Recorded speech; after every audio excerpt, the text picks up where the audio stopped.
What is up, guys? Welcome back to another GeekaWhat video, and in today's video I'm going to be building an awesome small form factor gaming PC build inside NZXT's now fixed H1 computer case. I've been wanting to build in the H1 for ages, but for obvious reasons I simply haven't been able to.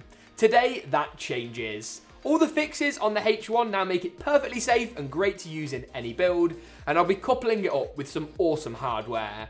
I'll be running you through all the components I chose and why for this build, some of the really unique features the H1 has that I never realised it had, before testing the system out later on to see what kind of temperatures we're able to get, see what frame rates we can achieve, and all that good stuff. Without any further ado though, let's dive into it after a quick ad from today's video sponsor. Ebuyer is your one-stop shop for PC hardware and gaming gear here in the UK. With great deals on some of the latest tech you won't want to miss out. Check out the UK links to all components in this video below at Ebuyer.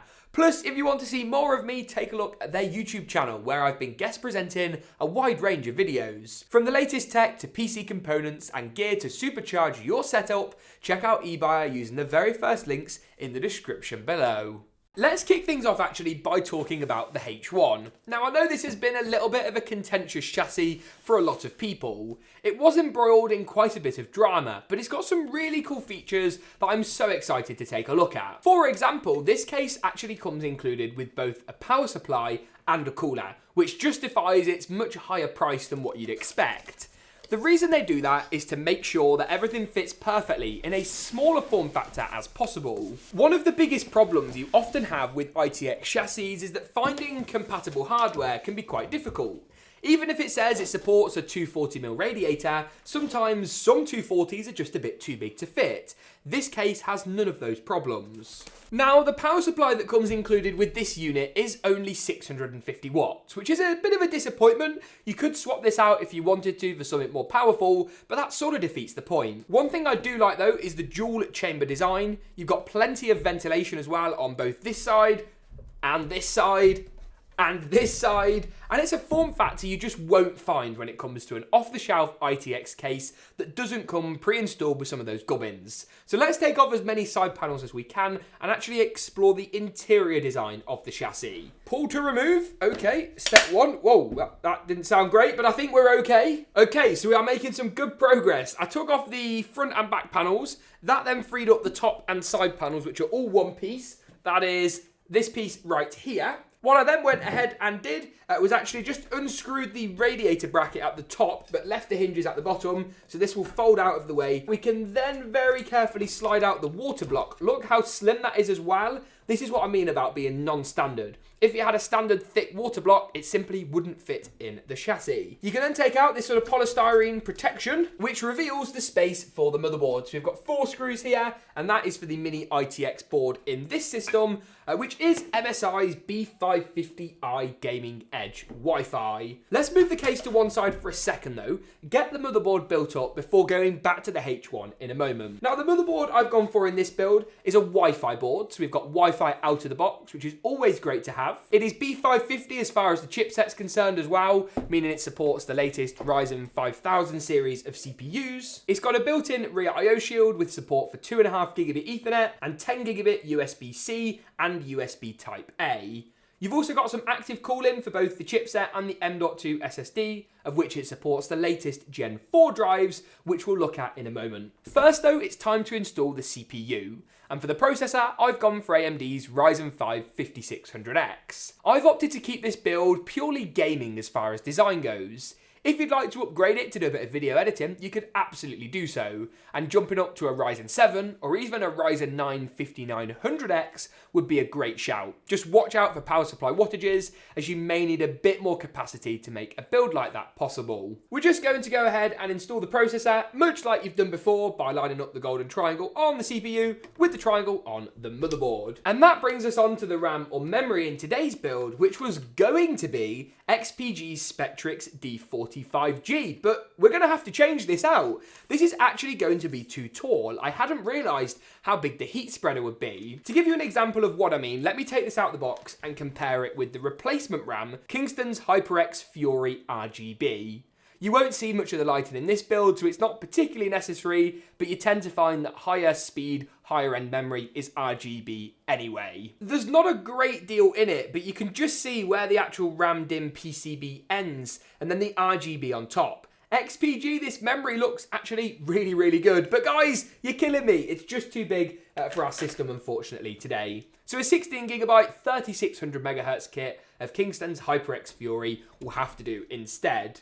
I should actually qualify that. I think it's just called Kingston Fury now. HyperX is no longer owned by Kingston as far as RAM or memory is concerned, so some HyperX Fury RAM will do us nicely. Lastly then, the final component to install into the motherboard is our storage. I've gone for a Gen 4 drive, a super fast NVMe SSD with speeds in the region of 5GB a second. This is Seagate's Firecuda 520. It gives you some awesome total read-write speeds with a great lifespan on the drive. You get Seagate's data recovery as standard as well, so in the event that you stand on your SSD and you lose your data, Seagate will help you to get it back. And it comes in at a slightly lower price point than their new 530, which we'll be looking at soon. This board supports Gen 4 SSDs. To install it, we will need to take off this fancy little M.2 heatsink before sliding the drive in and then popping that back into place. And once we've done that, the motherboard assembly is all complete. Don't mind me, guys, just reading the manual for the NZXT H1, which is absolutely huge. I think it's also, yes, it is double-sided. This is in a variety of different languages, but I'm looking for the English one to figure out how exactly we install the CPU cooler, as I figured it's a good idea to check that before screwing the motherboard in and finding ourselves in a bit of a pickle. So, yes, we are AMD, so we need to grab this little accessory bag, which comes included in this big accessory box with the case, and locate this bracket, which will actually pop onto the CPU water block and leverage the stock mounting hardware of our AMD motherboard to install the processor. So let's go ahead and do that now. Once the cooler's been swapped out then to the right mounting hardware, I think we can slide the motherboard in with the I/O kind of facing down at the bottom of the case. Now, I think this could be quite cool from a cable management perspective. Jake in the office does disagree though, so we shall see later whether or not this is an effective sort of way of mounting. I think unfortunately, because of the clean aesthetic, it has to come out the bottom. There's no feasible other way that this would work. And with the system being so small, you should be able to easily tilt it up to see what your I/O looks like from the bottom.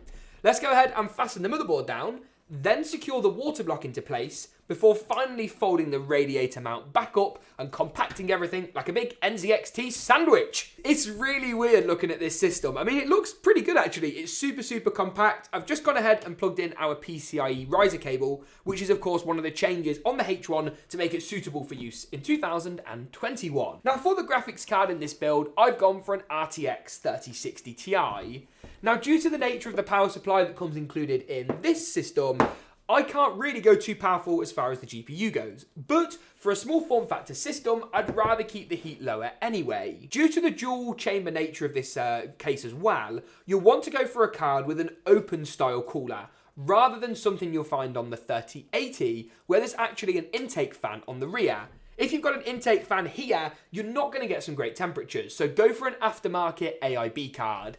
Anyone who uses the H1 and puts in a card with a fan at the back is an idiot, and I mean that in genuinely the nicest possible way. Now, much like the I/O of the motherboard, our display ports for our graphics card are going to pop through the bottom of the case. So we just need to loosen up and take out these two screws before going ahead and installing the GPU. As far as GPU clearance goes though, we've thankfully got plenty of room to play around with, a nice bit of clearance at the top, a decent bit at the front, though of course we have got a mesh panel, and enough room for our ugly Nvidia proprietary power adapter, which I hope power supplies will start to incorporate moving forward, but I can only dream. That is cool. Look at the cable management there. So literally, the PCIe power connector just comes out the top of the GPU, either in the middle or more generically at the end, and then just slides into this little cable management cover here, which hides all the power supply cables. I think with that, we can go ahead and just grab our white kind of case shroud in. We can slide that into place, then go ahead and grab the mesh panel that we're going to pop onto the rear, and then the glass, I'm guessing, goes on this side, There's not obviously a great deal to see, but I think it is a good job that NZXT haven't put the glass where the graphics card is, as although this might look good, it is going to really starve your temperatures. Talking of which, we will be testing all the temperatures as well of today's build in the benchmarking section, which is up next. But first, let's see how good the system looks in an epic glam montage in typical GeekaWhat style with my first build in the H1. I'll see you in a second, but first, roll that montage.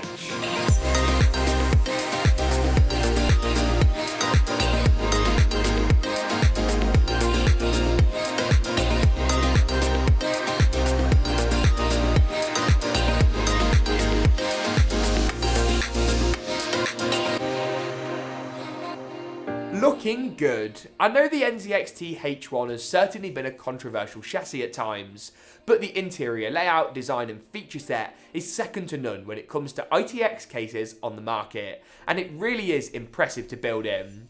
It also allows you to get some great performance figures, as shown on your screen now. This summary, or snapshot view as I like to call it, basically gives you all the benchmark numbers we were able to achieve from this system. I'll be taking a closer look game by game into some of our titles in a moment, but as ever, if you'd like to see the full unedited gaming benchmark runs, they'll be on our dedicated benchmarking channel, which you can subscribe to in the card section now. To kick things off, as always, we're going to take a look at GTA 5. Here at 1080p high settings across the board, we managed to achieve an impressive 180 frames per second using the RTX 3060 Ti. This was tested in the game's inbuilt benchmarking mode. Next up then is Watch Dogs Legion, and here at 1080p high settings using the game's inbuilt benchmarking mode, we managed to achieve 121 FPS on average, with 115 and 109 for the 90 and the 99th percentile results. Moving on then to a little bit of Call of Duty's Black Ops Cold War, and here at 1440p high settings with DLSS enabled, we got a mightily impressive 126 FPS on average, with 113 and 104 for the 90 and the 99th percentile results. Oh, and did I mention, we've also got ray tracing on. Very impressive. Next up is Apex Legends, one of the most popular games at the moment. It's had a bit of a comeback recently, and I'm pretty glad about that actually. At 1440p high settings, we got 147 FPS, so just shy of 150, with strong 90 and 99th percentile results, which show the frame rate not deviating too much. Looking at Valorant next up, and here at 1080p high settings, we got a staggering 425 frames per second. Valorant is one of those games that's just so easy to run, and this GPU chomps at the bit to get the maximum possible frame rate. It devours Valorant, and I'm glad about that. Moving on to Cyberpunk 2077, here at 1440p we got some really impressive numbers, in the region of about 84 frames per second. Visually, the game looked great, and although it is the most difficult title to run today, with some quite poor hardware optimization actually, it's definitely worth testing, and an enjoyable game once you get past any of the relevant sort of performance hurdles, if you will. As I say though, the 3060 Ti did a great job here. Looking at Fortnite then next up, and here at 1080p competitive settings, we got 204 frames per second. 90 and 99th percentile results showed the game never really dropping below 163, allowing you to get a truly competitive gaming experience in Fortnite on this little beast of a H1 machine. Call of Duty's Warzone is next up, and here at 1440p we got some incredible FPS results. Admittedly, Warzone's not quite as popular as it once was, but still here at 1440p, we managed to achieve an impressive 153 frames per second. Visually, as I say, the game looked great, no lag, no stuttering, no screen tearing, and provided a very enjoyable and playable gaming experience. And with that, that just about wraps it up for today's video. If you enjoyed it, give it a big old like rating, make sure to get subscribed if you aren't already. Thanks for watching though, and as always, we'll see you in the next one.